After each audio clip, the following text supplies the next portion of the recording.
Who am I? Why am I here? And why is the world as it is? All of us ask these questions. Our lives are affected deeply by the decisions and behaviour of our parents.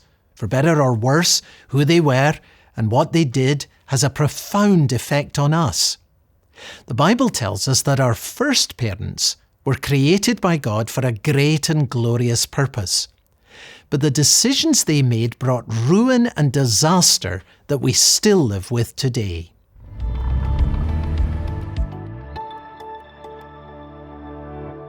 The Bible begins by telling us that God created the heavens and the earth.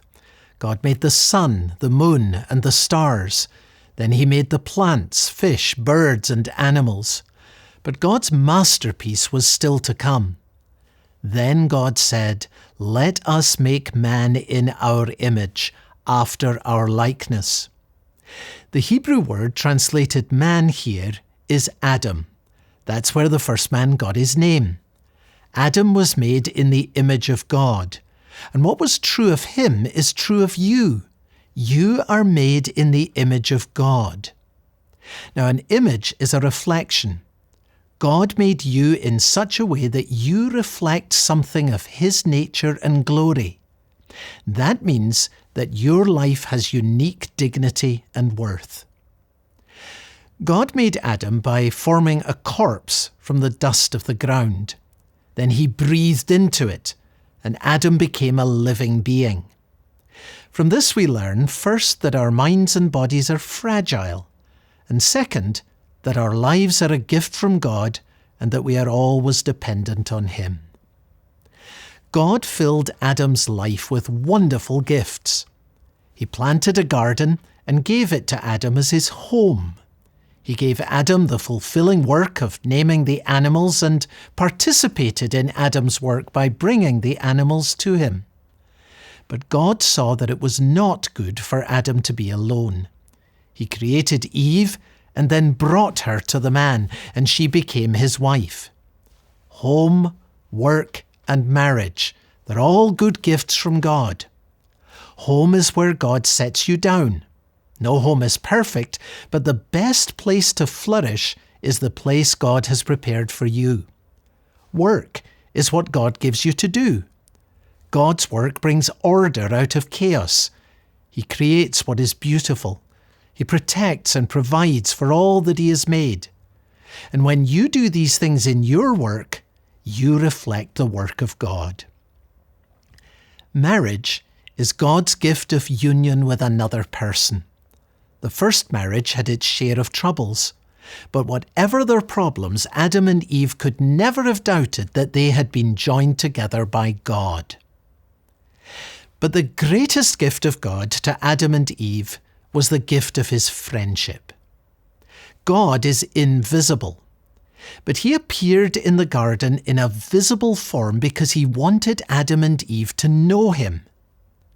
These appearances show the intense desire in the heart of God that we should know him, not only as our Creator, but also as our friend. At the heart of the Bible story, God became a man in Jesus Christ. So it should not seem strange that in the Old Testament we find God making these appearances in visible form. It's almost as if the Son of God could not wait to come. God gave Adam and Eve a single command. But of the tree of the knowledge of good and evil you shall not eat, for in the day that you eat of it, you shall surely die. Now, Adam and Eve already knew about good, and God wanted to protect them from evil. So this command was a wonderful expression of God's love. The source of all evil was an enemy who came into the garden in the form of a serpent. He questioned God's command, dismissed God's warning, and lured Eve with the enticing prospect of becoming her own God. Adam and Eve disobeyed the command of God. They ate from the tree of the knowledge of good and evil, and in that act of disobedience, they got the knowledge of evil. We've all lived with it ever since. This first act of disobedience, which the Bible calls sin, led to a great catastrophe. God drove out the man, and at the east of the Garden of Eden he placed the cherubim and a flaming sword that turned every way to guard the way to the tree of life. Driven from the garden, Adam and Eve found themselves in a very different world in which pain, conflict, frustration, and death were woven into their experience. They were excluded from paradise, and there was no way back. But before they were sent out, God gave the first man and woman hope through a curse and a promise. Before driving Adam from the garden, God cursed the serpent. Cursed are you. In pronouncing this curse, God was consigning evil to destruction. Evil will not stand. It will be destroyed. And then God turned to Adam and said, "Cursed?" Well, now Adam must have held his breath. God had cursed the serpent, and now it seemed he was about to curse Adam too. But instead of saying to Adam, "Cursed are you," God said, "Cursed is the ground because of you." What did the ground do wrong? Well, the cursing of the ground tells us something very wonderful about God. He will always deal with sin and destroy it. But God can deflect his judgment away from us, creating room for us to be reconciled to him. After God cursed the ground, he promised that a deliverer would come. He said to the serpent, "I will put enmity between you and the woman, and between your offspring and her offspring. He shall bruise your head, and you shall bruise his heel." Now, the rest of the Old Testament is all about this deliverer.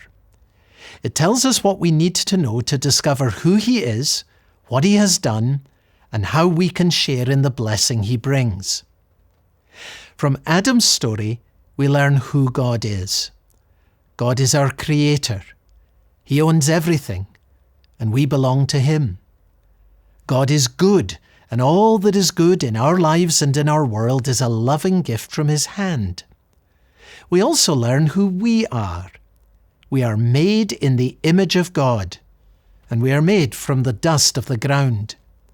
Every human life has unique dignity and worth, and every person depends on God for everything. Adam's story also helps us to understand why our world is so troubled. All that is sad and all that is bad in your life and in the world can be traced back to the catastrophe of Adam's rebellion against God. Adam's sin opened the door to evil and led to his and therefore our exclusion from paradise. War, greed, hatred, and violence are all effects of evil in the world. Drought, earthquakes, sickness, and death are all effects of the curse. This is the beginning of the Bible story, but it's not the end. God had promised that someone born of a woman would triumph over evil.